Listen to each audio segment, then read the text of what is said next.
Hello people of the internet, welcome to episode 19 of Paint to Life, the YouTube channel where we take tiny plastic miniatures, throw some acrylic paint on them, and breathe life into them through storytelling so you might learn something new on the subject or perhaps find a new NPC for your campaign.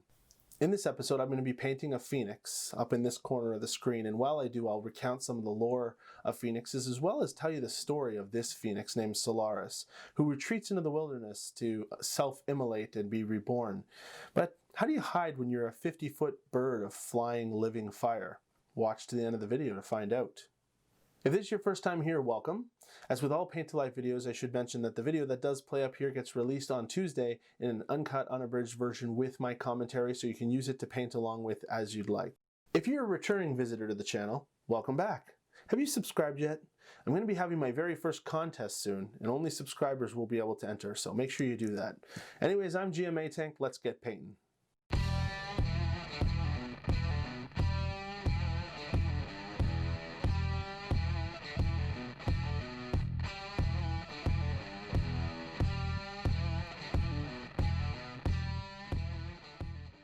Alright, last week we painted the silver dragon named Argentus. If you missed it, you can find that episode up here if your device supports that in-video link. You should definitely check it out. My kids thought it was extremely cringy that I was role-playing an elderly couple, but, you know, the things we do for fans. Today, as I mentioned, we are painting a mystical phoenix. A phoenix is a mythological creature from the cultures of Earth's past. Much like other myths and legends, it was created to explain the unexplainable. Many ancient people saw the sun rise every morning and then disappear at the end of the night, and they attributed that to it being born each day and dying each evening, and thus the phoenix was born. Over time, it became analogous with fertility and a symbol of tenacity. You can find phoenixes in many European heraldic symbols, either as the crest at the top or as the charge, which is the front of the shield, although that's less common. Dungeons & Dragons have taken the phoenix and appropriated it for our gaming pleasure. Its disposition has changed from edition to edition, but its mystical properties remain relatively unchanged. A phoenix radiates natural light from its body, given the fact that it's constantly burning, and can light flammable objects on fire with a simple touch.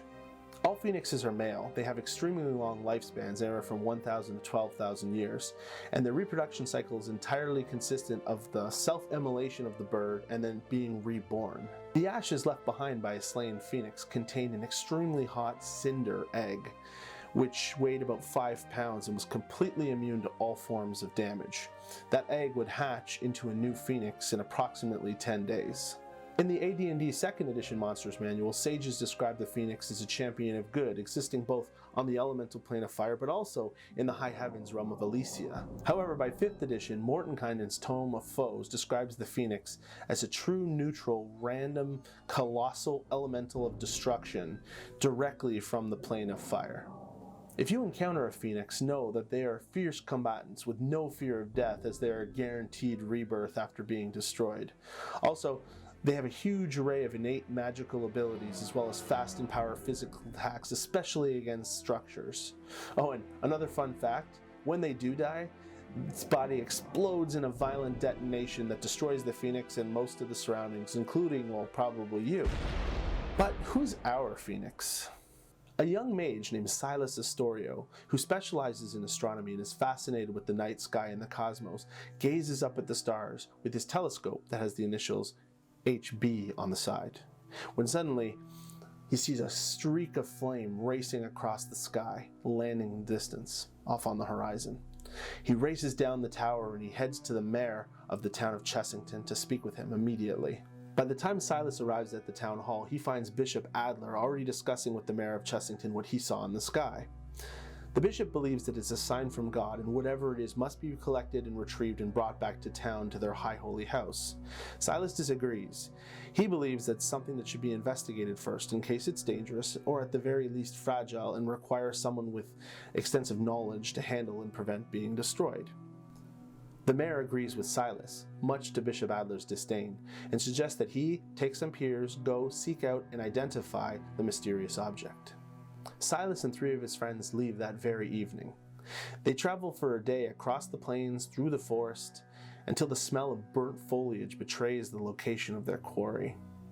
Ahead in a clearing is a large impact crater surrounded by charred trees and burnt, smoldering grass.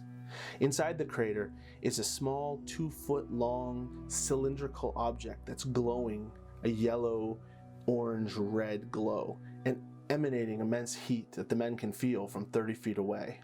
Silas's eyes are wide with astonishment. He knows what he's looking at. He's so enthralled with it, though, he doesn't even realize the throwing axe crushing into his chest. He looks down at it, mouth agape in shock, as a man emerges from the tree line, dagger in hand. He grabs Silas by the hair, and all goes dark.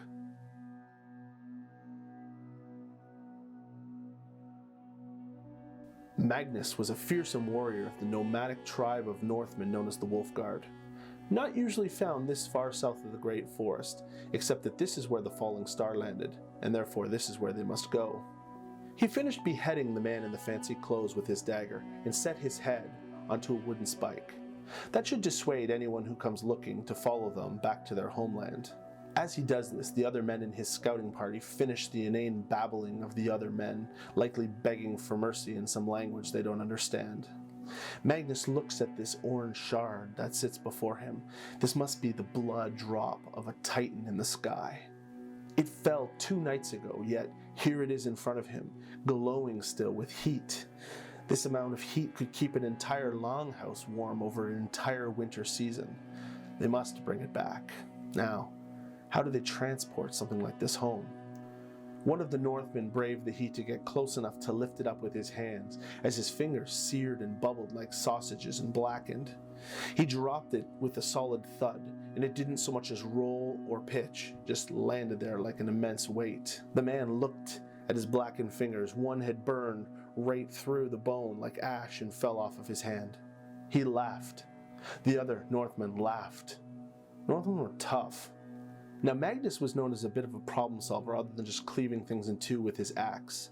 So they felled some trees and, using some field stones, created a little enclosure around this shard, and then using the trees created a means that they could lift the rocky enclosure. And with that, they started to head home. It was like carrying an oven that was on, but the stone protected the wood from burning, and off they went.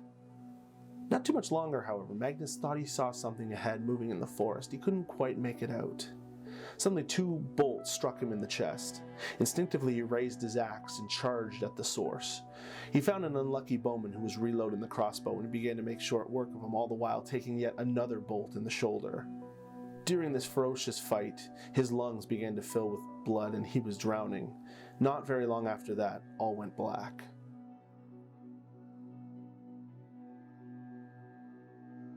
Vilmar made his career as a sellsword, and the way to survive as a sellsword is easy. Don't get involved with innocents or anything that doesn't pay. The shrouded figure who was their employer was clear. Follow Silas, and whatever they find, steal at night while they sleep. If you're discovered or caught, kill them. Now, the Northmen advancing on Silas and his friends clearly intended them harm. But why give away their position? They would stay back, let fate take its course, and they would deal with the victors one way or the other. They were being paid 1,000 gold to bring whatever that thing was back to their contact, and that's a lot of money, especially in these economic times. When it became clear that the Northmen were heading back to the Great Forest at an extremely brisk pace, the decision to set up an ambush was the only option that the men had. Unfortunately for poor Scotty, it would be his last fight. However, that means they have to split the reward 3 ways instead of 4, so that's good, right? So they collected this glowing object and began to head back. The first night, on the way back while they were camped, Vilmar was mesmerized by this object in the stone chest. Whatever it was glowing. What could remain so hot with such intensity after such a long period of time? Well, the next morning he decided whatever that was priceless. So, when they get back to Chessington, he paid his 2 partners 500 gold each, omitting his own share, and then bid them well and headed off to meet their benefactor. Down an alley off a busy street where horse-drawn carriages were going to and fro they met. Vilmar was never the shrewdest negotiator, but today he was going to try. "Here's your 1,000 gold," said the shrouded man. "No, that's 5,000 gold." The shrouded man said, "The job was for 1,000. That's what you will get." Vilmar said, "No, you will get more than you bargained for unless you pay me 5,000 gold, he said as he reached for his sword. "Actually," said the mysterious figure, "why don't you get me an apple from that stall across the street?" Suddenly the old sellsword felt like he was watching himself from over his shoulders. He just got up, he could see, hear, smell everything, but he wasn't in control of himself as he started walking across the street, steadfast, without looking, right into the path of the large stallion. And then he felt the crush as the big beast rammed into him, and then he felt his bones break as the wheel of the carriage trod upon him, and then all went black.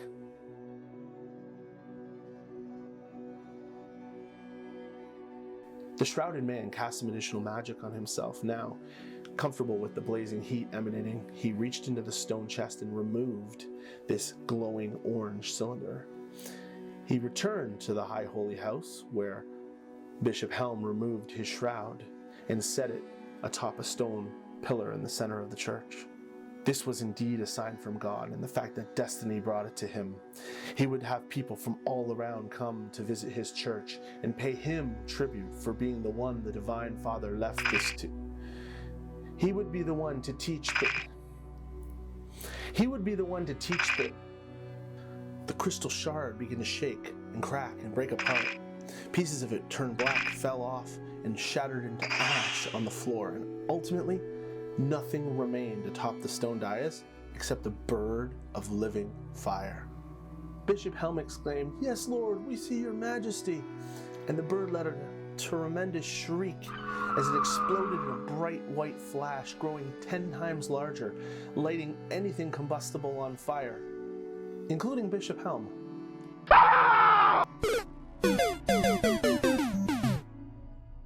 It took to the skies above Chessington while the townsfolk looked on in horror and instinctually began to destroy every structure it saw, to purge everything so that it might begin anew.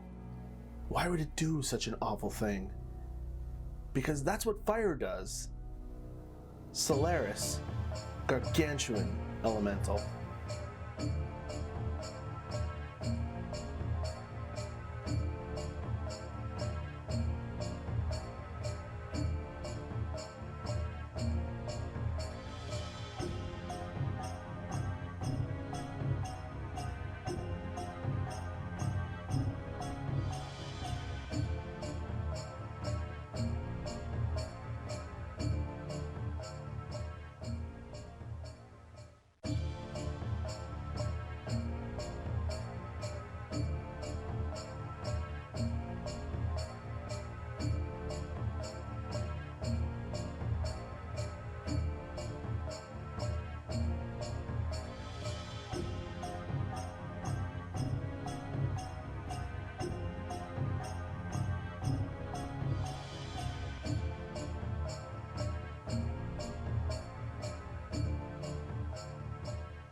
So, what did you think of the story of Solaris? I was going for the whole death, rebirth theme by having each of the NPCs introduced that way, so I hope it worked out for you. Anyways, this miniature right here was painted as a commission for one of my friendly local gaming stores in my hometown called Phoenix Rising. Get it? Phoenix? So, it will not be going on this shelf, it will be going on another shelf. Now is a great time to give miniature painting a try. Support your local friendly gaming store and pick up yourself a miniature, some paints, and a brush and give it a try. What the hell's the harm? Tell them GM Atank sent you. I release new story videos every Saturday with the subsequent painting video on the Tuesdays, as I mentioned. And I also have an Instagram where there's a work in progress Wednesday, gives you kind of a sneak peek of what I'm working on. You can also find all my content at painttolife.com, so head on over there and give that a try. Next week, we'll be painting the final dragon, the red dragon. That'll complete all the chromatics and the metallics, thus our series of dragons is complete. So make sure you come back for that. Also, this coming week, I should be passing the 300 subscriber mark, and that's amazing. In just 4 months, we've got 300 subscribers.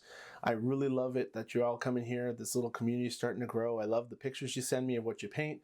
I love how you hear about how you use some of these guys in your campaigns. That's awesome. So please keep sharing, keep them coming.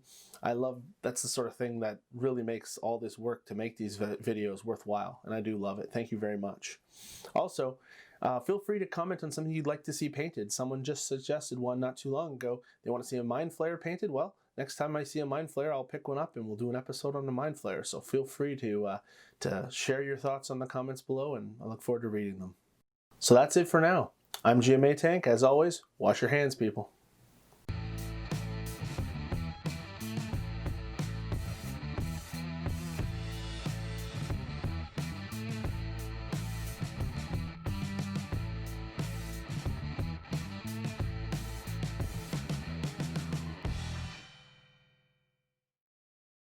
A young mage named Silas. The following pronunciation. Yeah. Silas. Silas.